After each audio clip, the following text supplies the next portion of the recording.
Hello everyone, मैं मीनाक्षी बजाज एक बार फिर आप सबका वेलकम करती हूं अपने चैनल पर। मुझे उम्मीद है कि आप एक रेगुलर व्यूअर हैं जो कि सारे लेक्चर्स को गौर से सुनते हैं। आज का हमारा है एक बहुत ही इंटरेस्टिंग टॉपिक जो कि है द बिग 5 पर्सनालिटी ट्रेट्स। इसे बिग 5 पर्सनालिटी मॉडल भी बोला जाता है, दोनों का मतलब एक ही है। इस मॉडल में ह्यूमन बीइंग की पर्सनालिटी से रिलेटेड 5 ट्रेट्स को बहुत ही डिटेल में समझाया गया है। तो आइए स्टार्ट करते हैं इन ट्रेट्स को समझना। जब हम पर्सनालिटी की बात करते हैं तो पर्सनालिटी के अंदर आ जाते हैं कई सारे पैटर्न्स। यहाँ पर पैटर्न्स का मतलब है कि वो वेज जिनके कारण एक इंसान जो है उसका थॉट प्रोसेस बनता है, फीलिंग्स किस प्रकार से आती हैं और कैसे समय समय पर वह डिफरेंट बिहेवियर दुनिया के आगे रखता है। हर इंसान की जो पर्सनालिटी है वो दूसरे से काफी अलग होती है, या यूं कहें यूनिक, डिफरेंट होती है। तो ये पर्सनालिटीज कैसे बनती हैं, इसी की बात की गई है इस मॉडल के अंदर। इसके अंदर बात की गई है 5 पर्सनालिटी ट्रेट्स की और इसे 5 फैक्टर मॉडल भी बोला जाता है। इसके अंदर ये बताया गया है कि किस प्रकार से हम ह्यूमन बिहेवियर को समझ सकते हैं, क्योंकि ह्यूमन बीइंग की जो पर्सनालिटी है उसके अलग अलग अंग हैं। तो कैसे एक पर्सनालिटी टाइप के व्यक्ति बिहेव करेंगे वह इस मॉडल के अंदर डिटेल में बताया गया है।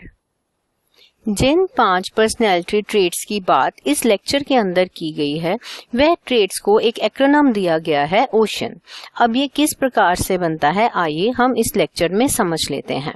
सबसे पहले हमें ये जानना जरूरी है कि ट्रेट्स का मतलब क्या होता है। ट्रेट्स का मतलब होता है विशेषताएं, जो एक व्यक्ति के अंदर अलग अलग कैरेक्टरिस्टिक्स होती हैं या उसकी पर्सनालिटी में काफी ज्यादा प्रीडोमिनेंट मतलब दिखाई देते हैं वो लक्षण। और इसको यहाँ पर हमने 5 ही ट्रेट्स के बारे में जान लेना है। इसके अंदर ये बोला गया है कि हर एक व्यक्ति जो है वह चीजों को अलग तरीके से मैनिफेस्ट करता है और ये जो उसकी ट्रेट्स हैं ये उसकी पर्सनैलिटी को दूसरों की पर्सनैलिटी से बिल्कुल अलग बना देती हैं। तो ये है वह 5 पर्सनैलिटी ट्रेट्स जिन्हें हमने आज के लेक्चर में समझना है। पहली पर्सनैलिटी ट्रेट ओ से स्टार्ट होती है और उसे कहते हैं ओपननेस। ओपननेस का मतलब है यहाँ पर एक व्यक्ति के अंदर कितना खुलापन है नए नए एक्सपीरियंसेस को अपनाने का। अब जैसे कि आप स्लाइड में देख सकते हैं यहाँ पर लिखा हुआ है कि ये ट्रेट हमें ये दिखाती है कि एक व्यक्ति जो है उसका क्या लेवल है इमेजिनेशन का, मतलब कितनी नई चीजों की वह कल्पनाएं कर पाता है। उसके बाद दूसरी चीज आ जाती है क्यूरियोसिटी। क्यूरियोसिटी का मतलब है जानने की इच्छा। इंटेलेक्चुअल डेप्थ का मतलब होता है कि कितनी गहराई, कितनी नॉलेज है उसे अलग अलग चीजों की, कितनी गहराई से वह चीजों को समझता है, सोचता है, चीजों का विश्लेषण करता है, क्या उसकी योग्यताएं हैं ये यहाँ से पता लग सकता है और उसकी क्या प्रेफरेंस है, किस तरीके से वह नई नई चीजों को सीखना और जानना चाहता है। जिन व्यक्तियों के अंदर हाई होगी ओपननेस वे काफी ज्यादा क्रिएटिव होंगे, नए तरीके से इनोवेटिव तरीके से काम करेंगे। इसके अलावा वह काफी फ्लेक्सिबल होंगे, अगर वो देखते हैं कि हमारा तरीका आउटडेटेड है तो वो तुरंत उसको बदल लेंगे। परंतु जिन लोगों के अंदर लो लेवल ऑफ ओपननेस होगा उनकी सोच अलग होगी। वह रूटीन से, जो कि नियम बने हुए हैं, उन्हीं नियमों के आधार पे काम को करना पसंद करेंगे और वह काफी कन्वेंशनल सोच के होंगे, सही गलत के मायने को बदलना पसंद नहीं करेंगे। अब हम बात कर लेते हैं कॉन्शियसनेस के बारे में। इसका मतलब ये होता है कि एक व्यक्ति के अंदर कितनी क्वालिटी है हार्ड वर्क करने की, कितना वह केयरफुल है और कितने ढंग से वह अपनी ड्यूटीज को सीरियसली परफॉर्म करना चाहता है। तो यहाँ पर अगर एक व्यक्ति ये माना गया है कि वह बहुत ही ज्यादा चीजों को अच्छे ढंग से ऑर्गेनाइज करके रखता है, डिसिप्लिन में रहना मतलब रूल्स की पालना करना, और कोई गोल अगर उसको ठान लिया तो दिन रात उसको पूरा करने की लगन लग जाना।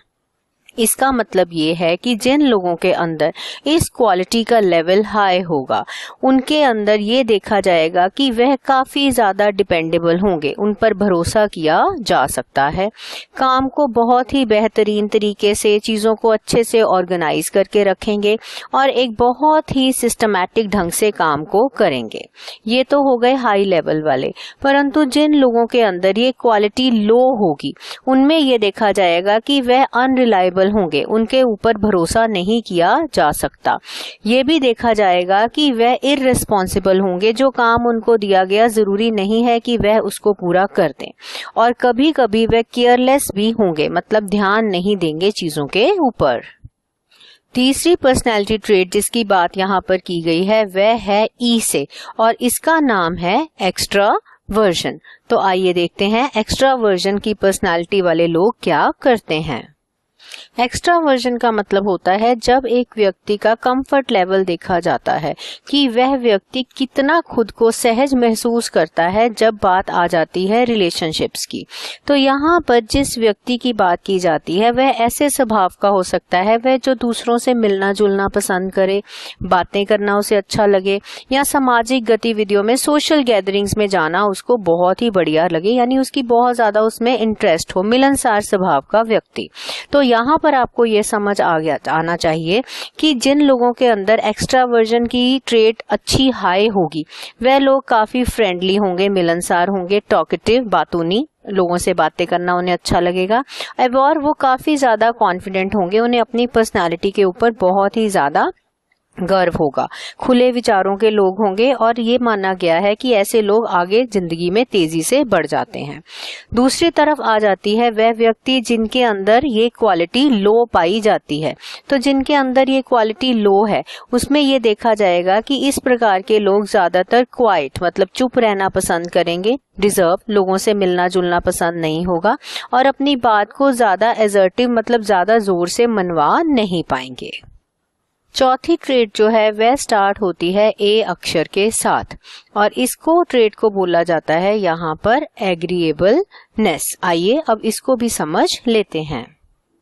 एग्रीएबलनेस का मतलब होता है एक व्यक्ति का ऐसा स्वभाव होना जो दूसरों के साथ जल्दी से सहमत हो जाता है, दूसरों से दोस्ती कर लेता है।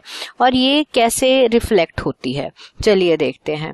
यहाँ पर ये देखा गया है कि जिन लोगों के अंदर एग्रीएबलनेस की जो भावना है, ट्रेट्स है, वो हाई होगी, वे काफी ज्यादा मिलनसार स्वभाव के होंगे, जल्दी से दूसरों से दोस्ती कर पाएंगे और सहमत हो जाएंगे दूसरों के साथ। परंतु जिन लोगों के अंदर ये वाली ट्रेट लो होगी, उनमें ये देखा गया है कि ऐसे लोग दूसरों की इंसल्ट कर देंगे, या वो स्टबन स्वभाव के होते हैं। स्टबन का मतलब अड़ियल, वे अपनी बात पे अड़ जाते हैं और दूसरों के साथ जल्दी से सहमत नहीं होते। अब हम बात कर लेते हैं लास्ट पर्सनालिटी ट्रेट की, जो कि है न्यूरोटिसिज्म। न्यूरोटिसिज्म का मतलब होता है एक व्यक्ति की ऐसी पर्सनैलिटी ट्रेट जिसमें हम उसकी ये टेंडेंसी देखते हैं कि वह नेगेटिव इमोशंस को किस तरीके से हैंडल कर सकता है। जैसे कि एक व्यक्ति जो है उसकी जिंदगी में कई प्रकार के चैलेंजेस आते हैं, तो वह व्यक्ति के अंदर कितनी काबिलियत है इन चीजों को हैंडल करने की और इनसे उभर पाने की। जैसे कि जनरली ये देखा गया है कि जिन लोगों के अंदर न्यूरोटिसिज्म जो है वह हाई होता है, उनके अंदर एंजाइटी की बहुत ज्यादा आदत देखी जाती है।